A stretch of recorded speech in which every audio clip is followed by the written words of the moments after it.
15 अगस्त 2022 को भारत की स्वतंत्रता का 75वां वर्ष पूरा हो जाएगा।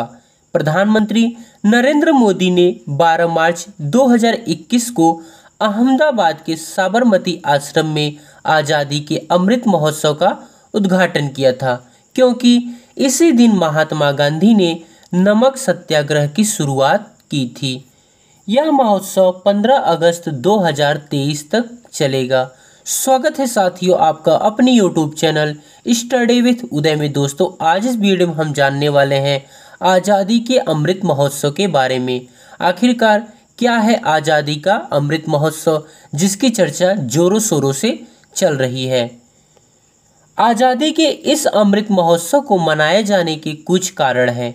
पहला यह है कि भारत को अंग्रेजों की गुलामी से आज़ादी मिली थी। दूसरा यह कि देश को स्वतंत्र करने के लिए जिन राष्ट्र सपूतों ने बलिदान दिया था और बहुत कष्ट सहे थे, उन्हें याद करने का यह दिन है। तीसरा यह है कि आज़ादी के 75 वर्ष पूरे हो गए हैं। इन कारणों से आज़ादी के अमृत महोत्सव के माध्यम उन सभी लोगों को स्वतंत्रता और लोकतंत्र के सही मायने बताने बहुत ज़रूरी है, और साथ ही यह बताना भी ज़रूरी है कि इन 75 वर्षों में भारत ने क्या उपलब्धियां हासिल की हैं। वर्तमान समय में जो युवा पीढ़ी जिनकी उम्र 18 से 35 वर्ष के बीच है, वह आज़ादी के संघर्ष और लोकतंत्र के महोत्सव महत्व को बेहतर ढंग से नहीं जानती है। कई विचारधाराओं में बटी यह पीढ़ी गुमराही के एक चौराहे पर खड़ी है। ऐसे में उसे अपने देश के इतिहास और वर्तमान से जोड़ना जरूरी है। कहा जाता है कि जो देश अपना इतिहास भूल जाता है, उसका भूगोल भी बदल जाता है, और यह हुआ भी है। कई कुर्बानियाँ व्यर्थ चली गईं तब जबकि देश का विभाजन हुआ। भारत को आज़ाद कराने के लिए किन किन चुनौतियों का सामना करना पड़ा और क्या क्या कुर्बानियां भारत को देनी पड़ी, यह आज की युवा पीढ़ी को जानना जरूरी है। साथ ही यह भी है कि आने वाले समय में किन चुनौतियों का सामना करना पड़ेगा। हालांकि किताबों और स्कूल में पढ़ाए गए पाठ से उन्हें आज़ादी के बारे में बहुत हद तक कुछ जानकारी मिल जाती है, लेकिन वह करीब से इसके संघर्ष की कहानी को नहीं जानते हैं। इतिहास की बहुत सी बातें पाठ्यक्रम में नहीं है, जिन्हें उन्हें जानना मतलब युवा पीढ़ी को जानना या बताना बहुत ज़रूरी होता है।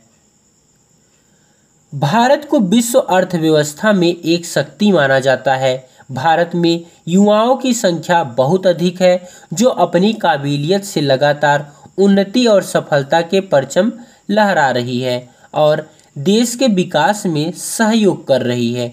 लेकिन भारत ने एक बुरी अर्थव्यवस्था का दौर भी देखा है, जब आज़ादी के बाद भारत को बंटवारा झेलना पड़ा था और भारत चीन के साथ युद्ध लगाना पड़ा था। उस समय के बाद भारत की अर्थव्यवस्था पूरी तरह से टूट चुकी थी, लेकिन फिर भी लगातार प्रयास के बाद और देश प्रेम के दम पर भारत आज भी एक बड़ी अर्थव्यवस्था और हर क्षेत्र में विकास वाला देश बन गया है। आज भारत एक परमाणु शक्ति होने के साथ ही बड़ी सैन्य शक्ति भी है। यही नहीं, चांद और मंगल पर मानव रहित मिशन भेजने वाले 5 देशों की सूची में भारत का भी नाम शामिल है, जो कि हर भारतवासी के लिए गर्व की बात है।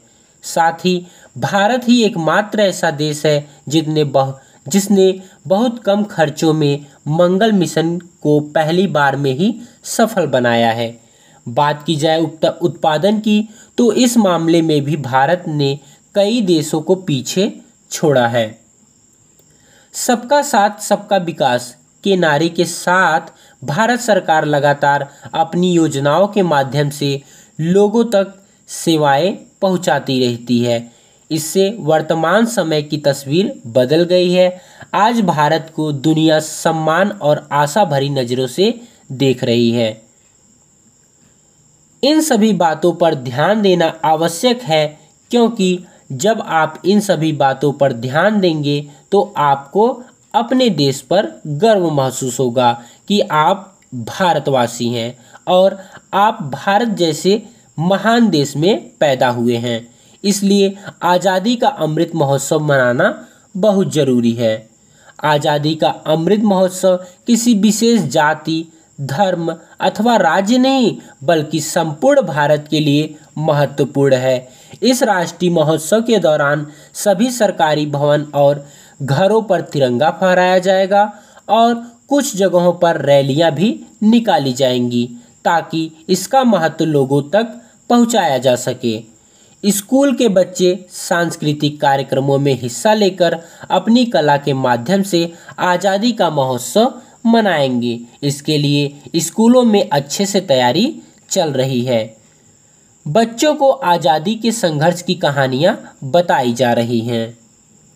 हालांकि 15 अगस्त 2021 से कार्यक्रम की शुरुआत हो चुकी थी, जिसमें देश के संगीत, नृत्य, प्रवचन और प्रस्तावना पठन शामिल है।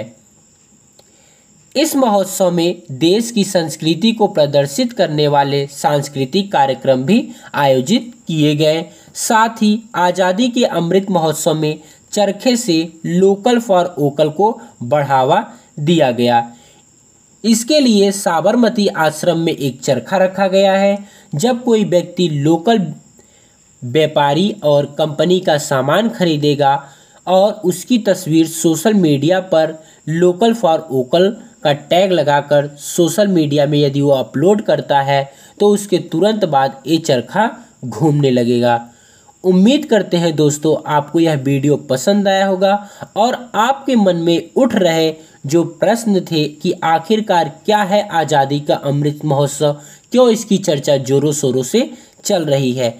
जैसा कि दोस्तों हमने वीडियो में बताया है कि यह अमृत महोत्सव अपने देश के बारे में जानने के लिए मनाया जा रहा है कि अपना देश किस हद तक पहुंच चुका है, कौन कौन सी उपलब्धियां हासिल कर चुका है। जैसे आप इस समय भी देख रहे होंगे कि कॉमनवेल्थ गेम्स चल रहे हैं, जिसमें भारत के जो खिलाड़ी हैं बढ़ चढ़कर हिस्सा लिए हैं और गोल्ड मेडल और सिल्वर मेडल, ब्रॉन्ज मेडल भी प्राप्त कर रहे हैं, जो कि हमारे लिए एक गर्व की बात है। दोस्तों आज़ादी बहुत ही कठिनाई से हमें प्राप्त हुई है। अंग्रेज़ों की गुलामी से झेलने के बाद हमें चीन से युद्ध भी लड़ना पड़ा था और उस कंडीशन में क्या हुआ था, हमारी अर्थव्यवस्था बहुत ही खराब हो चुकी थी और लेकिन भारत के लोगों द्वारा धीरे धीरे प्रयास किए जाने की वजह से आज वह अर्थव्यवस्था सुधर चुकी है और अन्य कई देशों की नज़र भारत देश पर पड़ा हुआ है कि भारत एक समृद्धशाली और विकासशील देश बन चुका है। तो दोस्तों वीडियो कैसा लगा कमेंट बॉक्स में ज़रूर बताइएगा, हमें आपके कमेंट का इंतज़ार रहता है। Thanks for watching this video. 15 August 2000